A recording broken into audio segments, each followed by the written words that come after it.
Hey guys, it's me, Keisha, aka Color Me Pynk, and I'm here with this week's All Tea, All Shade. Force Season 2, Episode 1. Force is finally back after over a year. I'm so excited. This is one of my favorites in the Power franchise. So let's get right into it. The episode begins with Tommy in the house drinking and thinking while eating a bowl of Lucky Charms, but it was very confusing for me because they had the bowl of Lucky Charms and it was like maybe 5 pieces of cereal in the milk in the bowl, and then it was a full pile of Lucky Charms sitting on the table in front of him.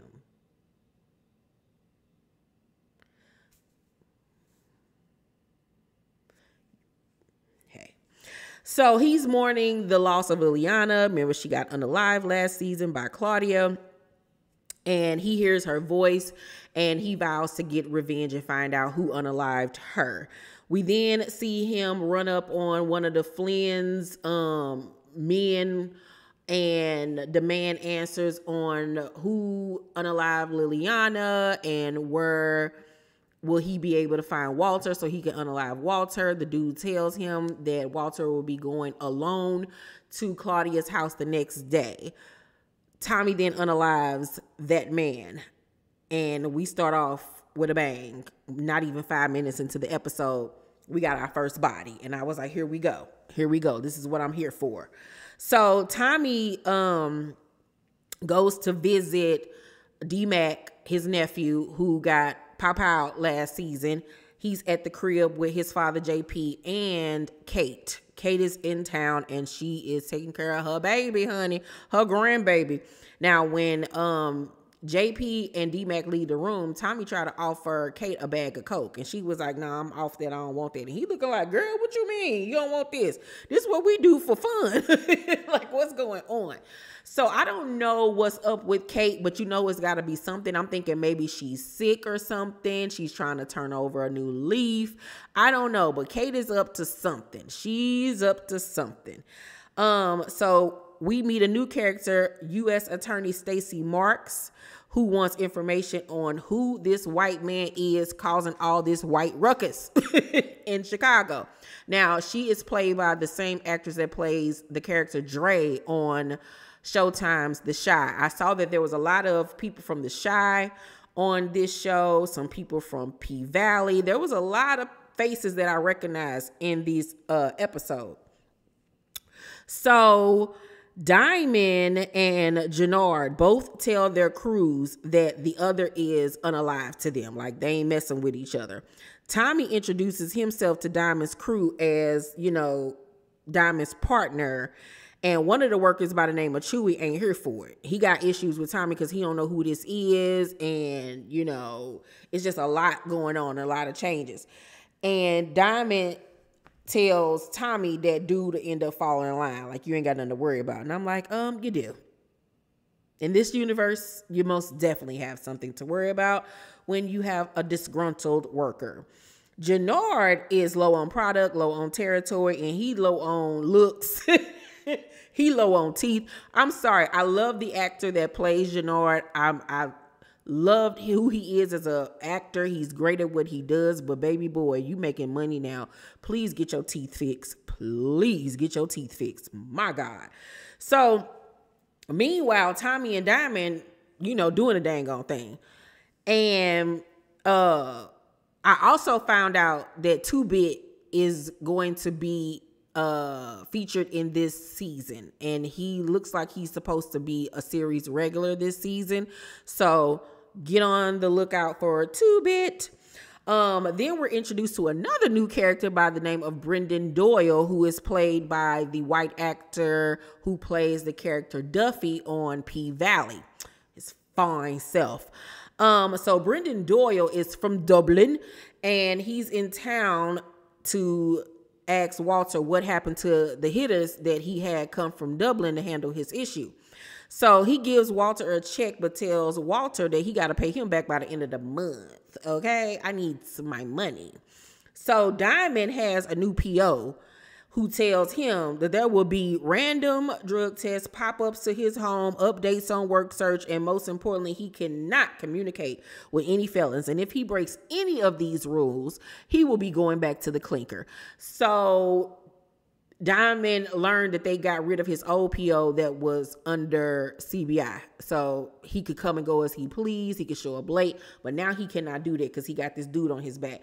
So I'm already knowing either he gonna end up having to get dirt on the PO to keep him in line, or he gonna have to unalive him to keep him in line, because this man gonna be on his butt and he gonna find out that he's doing something he ain't supposed to be doing, and that's going to threaten Diamond's freedom.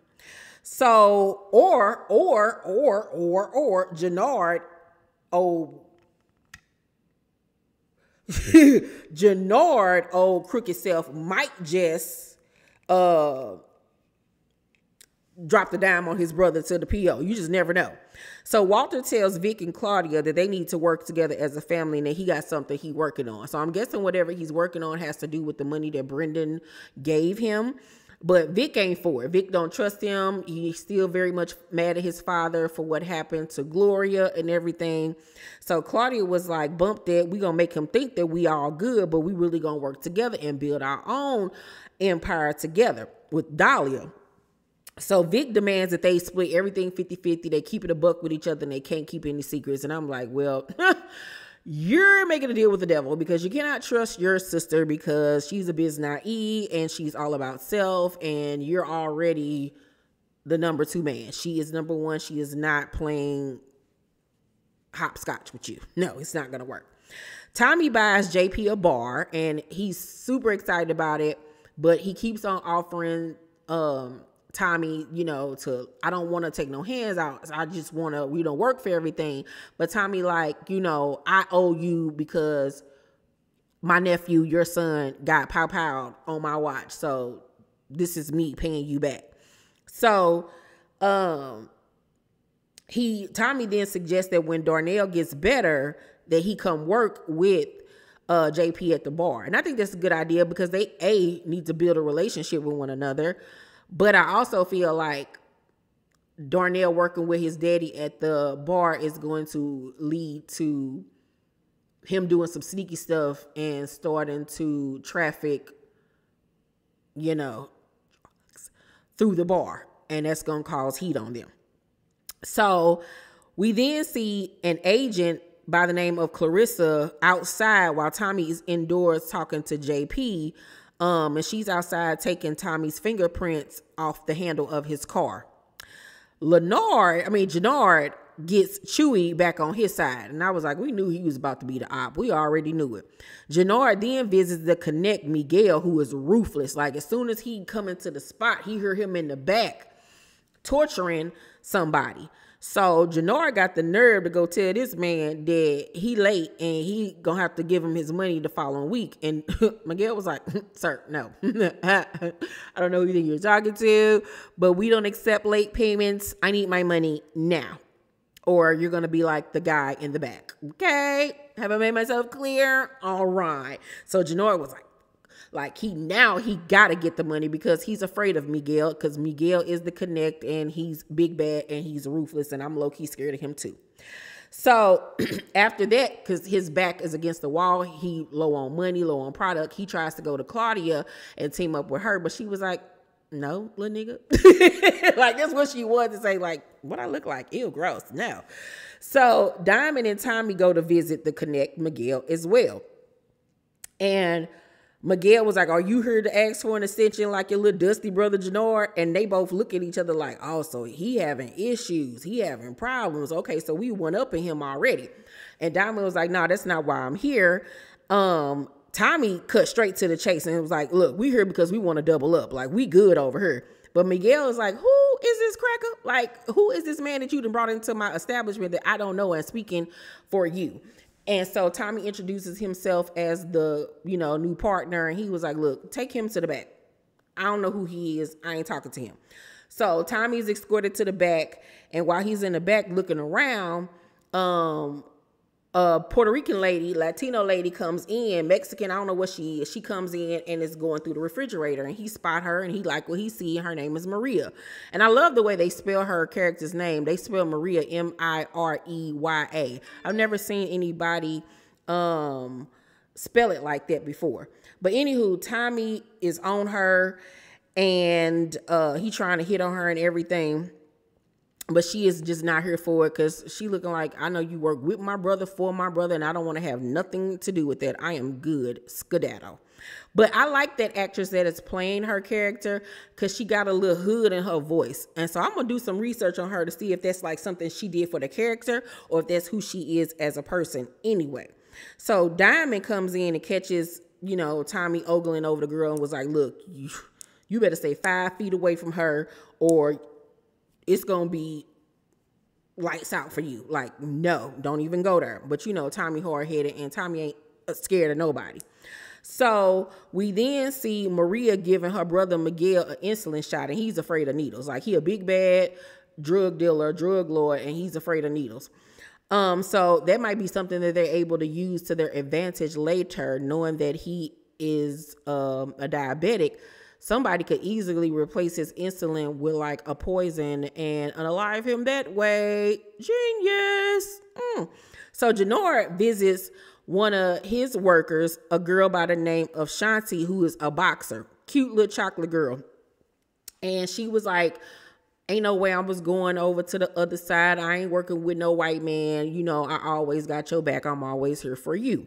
And he was like, yeah, that's what's up. And so she like openly flirting with him, and he catching it, but he ain't really trying to go there with her or whatever. Maybe because she a good girl, I don't know. But he ain't really trying to do that, but he like her though. So then we see Tommy telling Diamond that they should be the connect in Chicago. Cut out the middleman. But Diamond reminds him that Miguel and the Serbians are the ones who are the connects and in control, and that they'd have to unalive them for them to become the connect. And you know, Tommy was like, we can do that. We can get to the bag, get to the thug thizzle. And right when they're having that conversation, Diamond gets the text message saying that Dahlia is back on the street. So now they got even more competition. But Tommy was like, no worries, I got you. He hit up his brother JP, because, you know, JP is really good with technology and stuff like that. So then next thing you know, we see Vic hitting up Claudia irate. Like, I thought we was going to be partners. We was going to do this 50-50. You already doing stuff behind my back. And she like, what are you talking about? And he was like, Dahlia, like somebody put the whole entire recipe online, ingredient for ingredient. And so he hang up on her. Claudia goes online and sees that, oh my God, the entire recipe is online. She automatically thinks that it's the chemist, the doctor that they had cooking up everything, because early in the episode, she went to see how everything was going, and the girl was like, can you please just let me go? And Claudia basically threatened her and was like, no, you're going to continue to work for me. Like, ain't no leaving. So now she automatically thinks that the doctor was the one that put it out there so she could have a way to get from underneath Claudia's thumb, but it really was Tommy. So she goes and unalives the lady. She's going to feel like a dummy when she finds out that it wasn't her. And see, that's Claudia's problem, is that she reacts before she thinks, and that's what's going to get her caught up, because she never sits and thinks things through. Like, she's too hungry and calculated. So, Mirkovic pulls up on Tommy and Diamond and tells them that they're on his territory because Jenard gave it to him. And they was like, that ain't got nothing to do with us. And he lied to you, this our territory. And Tommy was like, we'll go to war over this, bruh. And anyway, I got problems with you because you was supposed to have my back and protect me, and you almost got my head. Like, so what's good with that? Like, it is what it is. You ain't getting this territory. What's up? So the Serbians end up dipping, like, all right, I got you. I'll see you.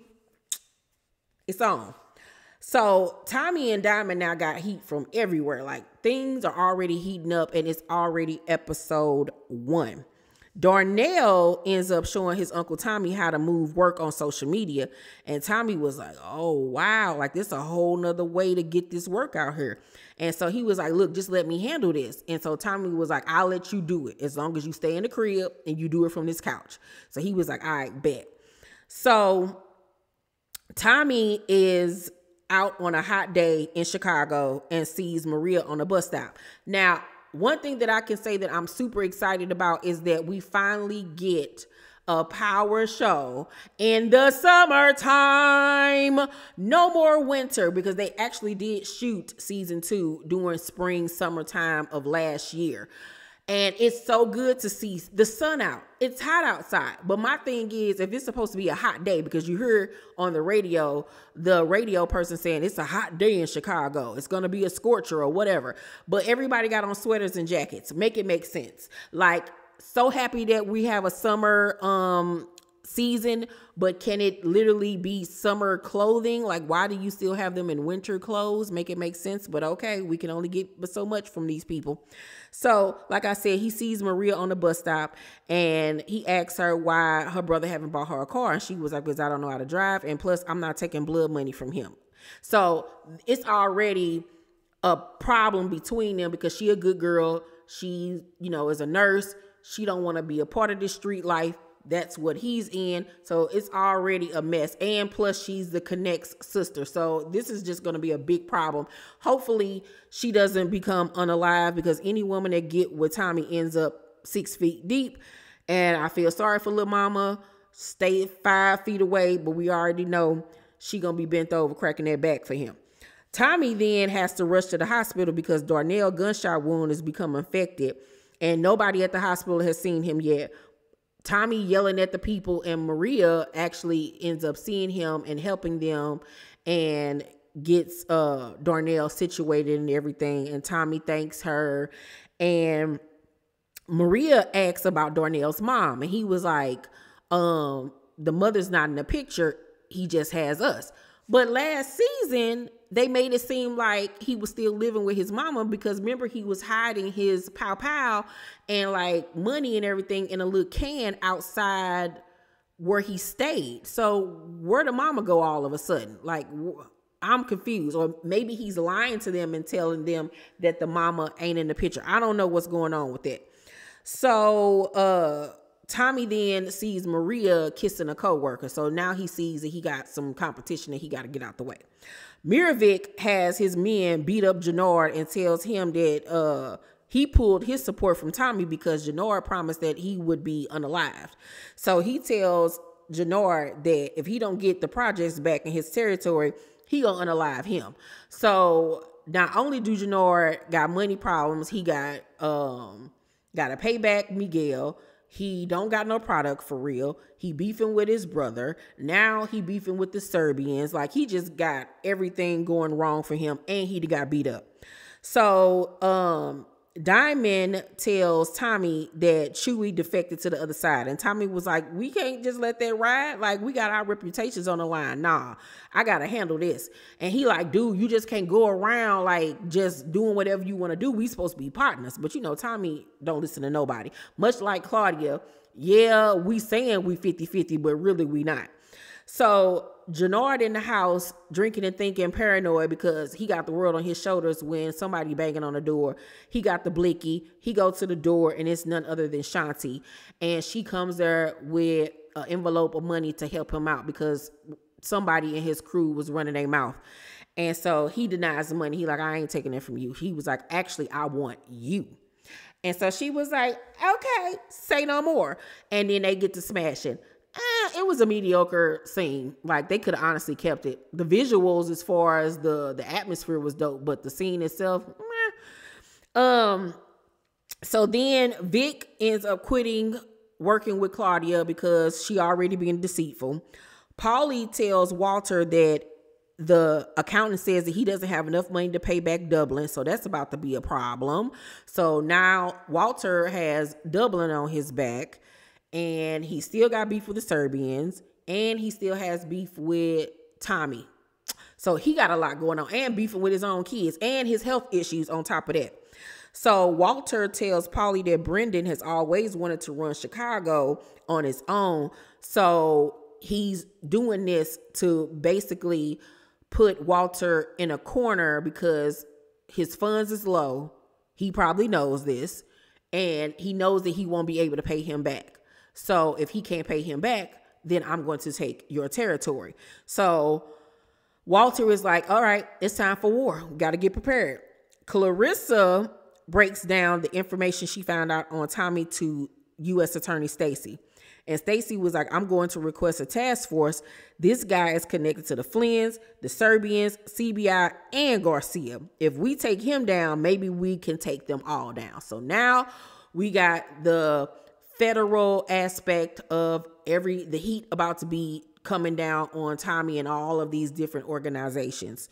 Tommy, at the end of the episode, pulls up on Chewie and was like, you got a problem with me? He was like, yeah, I got a problem with you. You know, trying to be big man. He tried to pull out his blicky on Tommy.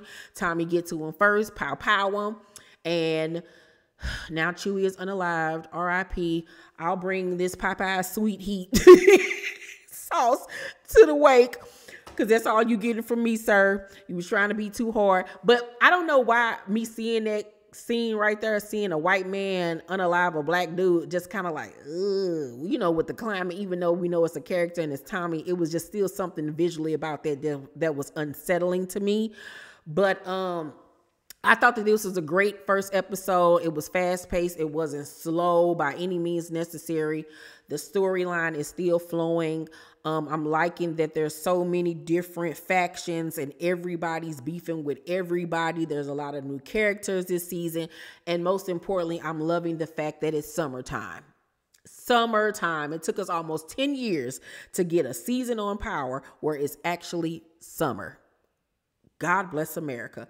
Loved the first episode. I'm going to give it an A-. It was really, really good. Y'all let me know down below in the comment section what y'all thought. Let's talk about it all. Make sure to thumbs up this video, like and subscribe, and hit that notification bell button. I love you guys, and I'll see you on the next video. Bye.